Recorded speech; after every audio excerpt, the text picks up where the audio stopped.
For almost a decade now, I've said multiple times how the worst content on YouTube comes from YouTube pranksters. There is nothing more deplorable, heinous, or dog shit than a YouTuber doing pranks. Watching a prank video is more painful than walking in on your significant other cheating on you. There's only two unforgivable sins in the Lord's eyes, and one of them is watching pranksters, and the second one is not liking anime. It's just so fucking gross. This shit is so bad. It like really fucking terrible, and the douchebags behind the prank channels are some of the most insufferable assholes the internet has to offer. The man who goatseed himself is probably a more likable content creator than the entirety of the YouTube pranksters combined. His asshole has more personality than all of the androids behind these garbage prank videos. It's truly abhorrent stuff. And you know what I'm talking about, the walking around in public and pissing on people's shoes and then saying, it's just a prank, bro, so they can't get mad at me. And if they get mad, they're the bad guy. I'm the victim here. I told him it was a prank. I don't know why he's upset. I just spit in his face. That kind of douchebag. Or swapping grandma's medicine out with ketamine, gone sexual. The worst people on the internet are the ones that are pulling pranks. Now, of course, they're all fake, but not every child knows that. And today, I'm going to tell you the story about a kid named Timothy Welks. Timothy Welks was a 20-year-old kid in Tennessee who grew up watching YouTube pranksters and aspired to be one himself. But he was never in on the joke. He never believed Santa Claus was fake. He thought the pranks he was seeing was real. And he had a plan to become a YouTube sensation prankster. His plan was to charge a family with butcher knives wearing a mask, and when he pulled this prank off 2 days ago, he was fatally shot and killed. What's especially wild about this story is this kind of prank, the robbery prank, isn't some unknown, taboo, uncharted territory kind of thing. He wasn't like Christopher Columbus discovering a new type of prank. This man was doing a very common prank. The robbery prank is one of the most common ones these insufferable assholes on YouTube will do, where they stage a robbery as a prank. They'll charge people with weapons like a fucking chainsaw or sometimes unloaded weapons or blades and shit while they're dressed as like Scary Steve from Minecraft and be like, give me your wallet and all your condoms, shit like this, and like shake them down for it. And then they'll be like, oh, it's just a prank, bro, you're not actually getting robbed. And like, oh, you jokesters, oh, you rapscallions, and that's the whole video. It's absolutely fucking terrible, but the people they prank are obviously in on it. It's all staged. Timothy Wilkes and other people like him don't know that. So Timothy chose someone that wasn't in on it, and he charged them with butcher knives as he was dressed up like he was from fucking Comic-Con, and he was shot and killed. And I don't know if this is real, but there is a source that was released by one of the publications that said it was the audio from the incident. And since this was filmed for a prank, there is clearly film of it that exists. But that hasn't been released. But I did hear audio. And his last words after the gunshots were, it's just a prank, bro, as he was dying and crying. I don't know if that's real, but there is no doubt in my mind when this did happen, he absolutely shouted, it's just a prank, bro. And those were most likely some of his last words. That is some of the saddest shit. You couldn't write a more poetically pitiful conclusion. To have been misled by these awful people on the internet to such a degree that you end up giving your life for the sake of a fucking prank. What an awful, awful, awful way to go out. The person I feel the most bad for is, of course, the man that shot him. He was a guy that was just acting in self-defense. He saw two people, Timothy Wilkes and his friend, both dressed up in masks, charging him with butcher knives, and he armed himself and shot. The dude's not like James Bond or Rambo. He wasn't going around hunting bad guys. He was getting charged by two people he didn't know with knives, so he armed himself and defended himself. And luckily he hasn't been charged with anything because he shouldn't be. It was clearly self-defense. Timothy Wilkes and his group were 100% in the wrong here, and it takes a real fucking psychopath to pull a prank like this. It takes someone extremely delusional to think that this is somehow an okay prank or anything like that. These fucking pranks are so stupid. The punchline is literally, ha ha ha, you thought you were about to die. Now, of course, in all the other ones, it's all fake and the people are clearly in on it. But in a case like this, Timothy Wilkes literally thought this was going to be a good prank. Like, he'd go up to these people, make them fear for their lives, and then at the end they'd all be laughing, slapping ass, and then grabbing themselves a little beer or something. I just don't understand how someone could be so incredibly delusional. It's baffling. It's absolutely shocking and disturbing that someone could actually think that charging strangers with a butcher knife and then saying it's just a prank would make everything okay. It's fucking wild. But yeah, I wanted to just talk about this story a little bit because for years now I've mentioned how these insufferable asshole YouTubers that command their audience of 11-year-olds literally brainwash them into thinking horrible things are okay or normal, and that a lot of these kids don't recognize that the shit they do is fake, and that's bad and dangerous. And this is exactly what I was talking about. Timothy Wilkes isn't the only kid that believes the pranks he sees on YouTube are real. I'm sure there's others, but none of the other ones are crazy enough to charge people with knives and wearing masks like it's the fucking purge. So it's just one of those freak things that was always going to happen when you have absolute fucking degenerates making dog shit pranks where they're like kidnapping their friends and putting them through Saw games and then saying it's just a prank at the end and then everyone's all smiles. Fucking ripping their dick off and then just saying it's a prank and they're like, oh shit, you got me, yeah,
Hello lads, appreciate you dropping by for a couple of minutes. I came across this article a couple of days ago. A 20-year-old killed in Nashville, YouTube prank gone wrong. Charlie covered this topic recently too. You may not have heard of him, he's a small-time YouTuber. Shitty prank channels have been around for a long time now. They started off from kissing your mom on Mommy Makeout Day. What up invaders, Chris here. Alright, so today I'm here at Venice Beach and it's Mommy Makeout Day.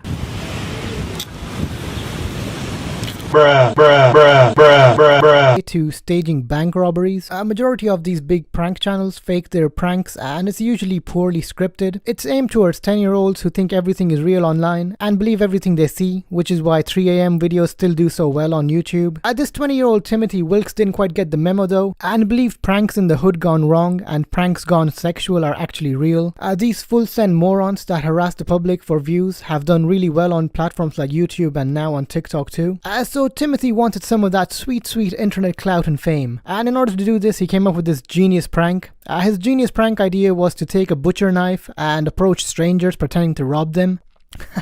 Hey, I've got a really dangerous weapon here. I'm probably gonna kill you and your family, so hand over the money. I don't understand how that's a prank. I mean, what could possibly go wrong here? The group Timothy and his friend approached, there was a man named David Starnes Jr. David was armed at the time, and out of fear of his and the group's safety, he pulled the trigger, shooting Timothy Wilkes. He claimed it was self-defense, and it clearly was. If a random stranger comes towards you and your family wielding a butcher's knife, and you have a weapon on you, you will definitely use it to protect yourself and your family.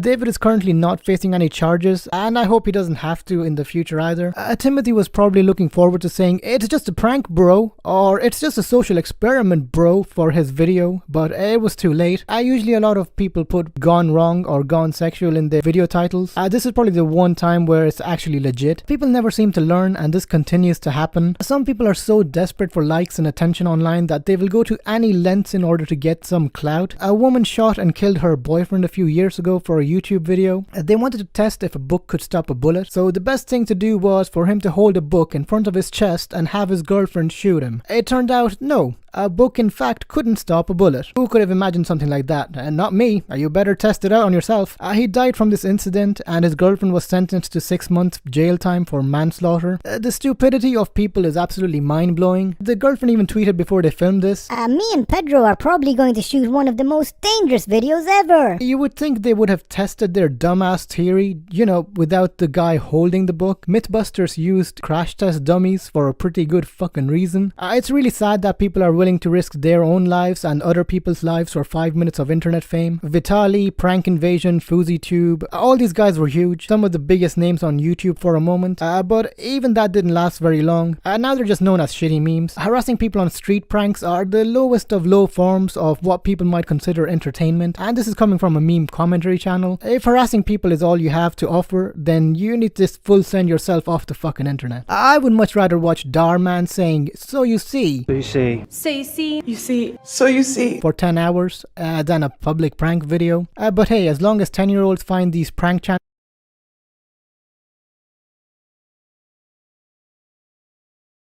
but hey, as long as 10-year-olds find these prank channel video prank channel video prank channel video